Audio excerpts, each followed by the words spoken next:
बिहार में जो अभी सियासी हलचल चल रही है, जहां पर नीतीश कुमार का एक बार से फिर से बीजेपी में जाने का, एनडीए में शामिल होने का अब कयास ही नहीं, अब ये सूत्र पक्के हो चुके हैं कि नीतीश कुमार भाजपा में फिर से जाने वाले हैं। और ये सिलसिला कुछ सप्ताह से जो चल रहा था, उस सरगर्मी को अब नीतीश कुमार अब बस ऑफिशियली ऐलान करने ही वाले हैं। लेकिन जहां एक तरफ बीजेपी और नीतीश कुमार की पार्टी सरकार बनाने के आसान रास्ते पे दिख रही है, क्योंकि बीजेपी के पास 75 विधायक हैं और नीतीश कुमार के पास 85 विधायक है। बीजेपी को बस 40 विधायकों की ज़रूरत है, जिससे उनकी सरकार आसानी से बिहार में बन सकती है। लेकिन जहां एक तरफ नीतीश कुमार और बीजेपी का ये सिलसिला चल रहा है कि सरकार वो आसानी से बना सकते हैं, तो दूसरी तरफ राजद भी चुप नहीं बैठी है। राजद के पास भी कांग्रेस, लेफ्ट और उनका अलायंस का जो टोटल विधायकों की संख्या है वो 114 है। उनको सिर्फ और 8 विधायकों की ज़रूरत है। और ये सूत्रों से खबर ये भी आ रही है कि लालू यादव जीतन मांझी के पार्टी को साधने की कोशिश कर रहे हैं। उनके बेटे को डिप्टी सीएम का पद के लिए ऑफर भी दिया था, जिनके पास 4 विधायक हैं, जो अगर इनके साथ जुड़ जाते हैं, राजद के साथ जुड़ जाते हैं, तो हम देखेंगे कि इनकी जो संख्या है वो 114 से बढ़कर 119 हो जाएगी। उसके अलावा 2 निर्दलीय विधायक हैं, उनको अगर जुगाड़ ये लालू यादव सेट कर लेते हैं तो 121 हो जाएगी। और एक एएमआई ओवैसी की पार्टी का विधायक है, तो ये सरकार बनाने में ये भी कहीं ना कहीं सक्षम दिख रहे हैं। लेकिन अभी ऑफिशियली फैसला ना नीतीश कुमार कर पाए हैं, ना ही लालू यादव कर पाए हैं। आखिरकार नीतीश कुमार का ये जो पलटू राम वाला जो इनके लिए जो शब्द प्रयोग किया गया था, वो क्या सही साबित होने जा रहा है?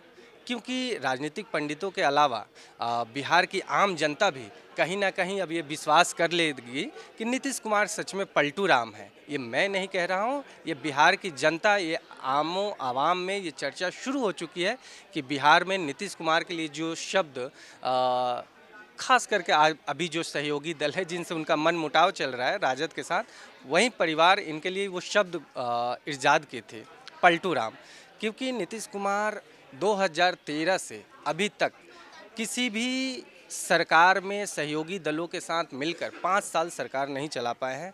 जब 2013 में ये राजद के साथ गठबंधन में आए थे 2015 में, उसके बाद 2017 में ये गठबंधन तोड़ लिए।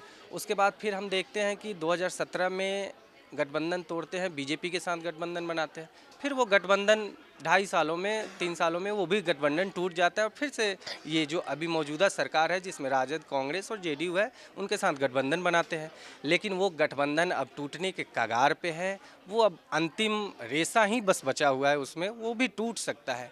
तो इस पर बिहार के लोगों के लिए क्या मैसेज होगा इस सरकार का? किस तरीके से विकास कार्य, जो योजनाएं चल रही थी, उसको कहीं ना कहीं ये सरकार गिरने से, ये सरकार भंग होने से, जहां नीतीश कुमार कई दफ़े राज्यपाल से आज भी मुलाकात किए हैं, पिछले दिनों भी मुलाकात किए, लेकिन अभी राजद परिवार, राजद कुनबा अभी चुप बैठा है। लेकिन वो कहीं ना कहीं इंतज़ार में है, क्योंकि सूत्रों से ये भी खबरें आ रही हैं कि जेडीयू के भागलपुर से एक विधायक हैं, गोपाल मंडल, उन्होंने ये कहा है कि अगर नीतीश कुमार बीजेपी में शामिल होते हैं तो जेडीयू पार्टी टूट सकती है। उनके कई विधायक राजद के संपर्क में हैं। ये मैं नहीं कह रहा हूँ, ये जेडीयू के खुद विधायक का ये बयान आया है।